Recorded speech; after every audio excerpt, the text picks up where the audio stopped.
What is up, guys, and welcome back to another video. And last time we did 10 NXT stars who failed on the main roster. This time we're doing 10 NXT stars who were successful on the main roster. Number 10 is Sami Zayn. Sami Zayn is one of WWE's best wrestlers on the roster who can have an awesome feud and match with practically anyone. He's had great matches with Neville and Cesaro in NXT, but the big challenge was how he was going to do on the main roster. His debut was against Cena, which was an open US challenge. The match was amazing, and he even wrestled with a torn shoulder. He was out of action for a while, but once he made his return, the WWE did not give up on Sami Zayn so fast. He was put into WWE's best storyline of the year so far with Kevin Owens, and they managed to steal the show at Battleground from the Shield's triple threat match. One odd thing is that Sami Zayn was not booked for SummerSlam, which has me very confused, but let's hope it changes after the event this Sunday. Number 9, Charlotte. The daughter of Ric Flair, Charlotte, was destined for greatness in the wrestling world. But as many of you know, the WWE likes to drop the ball even if you're a second generation superstar. Curtis Axel is one of those guys. Anyways, the women in NXT were killing it, and they made the division mean something.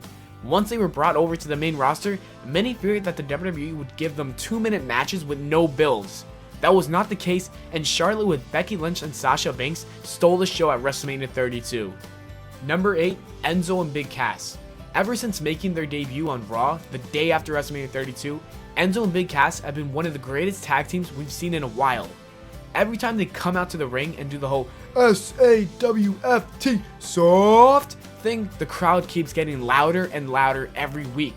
They're one of the most over people in the company right now. Enzo and Cass are going to be successful because they have had many high profile feuds and matches. They're one of the best tag teams, and they haven't even been tag champs in NXT or the main roster. It's only been a few months with these guys, but they are successful, and I do see multiple championship runs in the near future. Number 7, Rusev. Rusev is currently the United States champion, and I've said it in the past and I'll say it again. He's a beast who has elevated that championship to feel as big as a Universal Championship in my opinion. Of course, Roman Reigns has helped a lot as well, because when you put two names like these guys together fighting for the US title, it's a pretty big deal for the title. Anyways, when Rusev made his debut at the Royal Rumble in 2014, I was a little confused to who he was at the time, but they did a great job continuing his dominance from NXT to the main roster. He's a future world champion, and let's hope they don't screw him up. Number 6, Sasha Banks. Sasha Banks is the current women's champion, and she deserves to be on this list not only because she is a champion, but also for making the division more than 2-minute matches. While she was out of action for a couple months, it didn't stop her from receiving her push, and fans were more than happy to see her return. Sasha Banks is incredibly young, and she has many more years to come to capture more championships. Like I said earlier, she was a part of the match that actually winded up stealing WrestleMania 32. Wait until Bayley makes her long-awaited debut to the main roster, and fans will finally get to see awesome matches between Sasha Banks and Bayley. Number 5, Big E and Xavier Woods. Big E and Xavier Woods were failing quickly in the WWE when they made their main roster debuts. Each of the gimmicks they had were not working, and they didn't have life. People didn't really care about these two, to be honest. Put them in a faction and add Kofi Kingston to the mix, and we got 3 stars that are one of the most entertaining factions of all time. These two plus Kofi Kingston have been tag team champions for about 1 year now, and they have been so successful. Many didn't expect the New Day to be so big, but it happened. I would like to wonder what would happen to these two if they were never the New Day. Would they even be on this list, or would they be in my other list, NXT stars who failed on the main roster? Number 4, Finn Balor. Yes, I know, some of you guys are going to say it's way too early to predict if Finn Balor can maintain the success he currently has, or he had just made his debut a couple weeks ago, blah blah blah blah blah. Listen, if Vince McMahon is going to let Finn Balor go over his personal favorite wrestler to face off against his second favorite wrestler for the new title, then I do not expect Finn Balor to be a failure. Imagine a win over Seth Rollins at Sunday to be the first ever Universal Champion. That would be monumental and cement his success on the main roster. Number 3, Kevin Owens. When I heard Owens was given a contract for NXT, I was really shocked because for years, I've never expected him to go to the WWE after being so successful in the Indies. Well, I guess wherever Kevin Owens goes, he's going to be successful. Back in NXT, his feud with Sami Zayn started, and that was awesome, and clearly on the main roster it was still awesome. After that feud ended, he wanted more.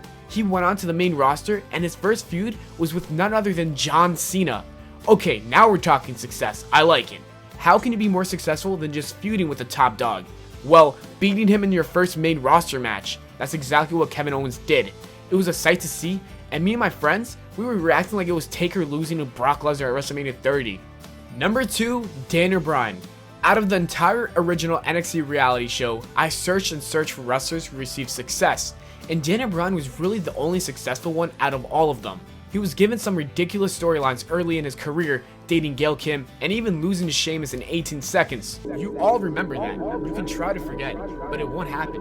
WWE will never forget that moment. Fast forward a couple months later, and the entire crowd loves the guy.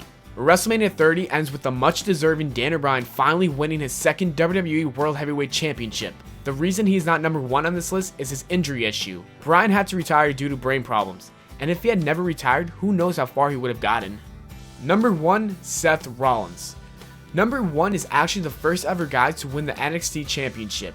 When you're the first champion of a new championship and even a new brand, people have really high hopes for you. When the Shield made their WWE debut, most fans were behind Ambrose as breaking away as a top guy. Vince was all over Roman Reigns, as we all know, and everyone saw Seth Rollins as a high flyer, and that's pretty much it.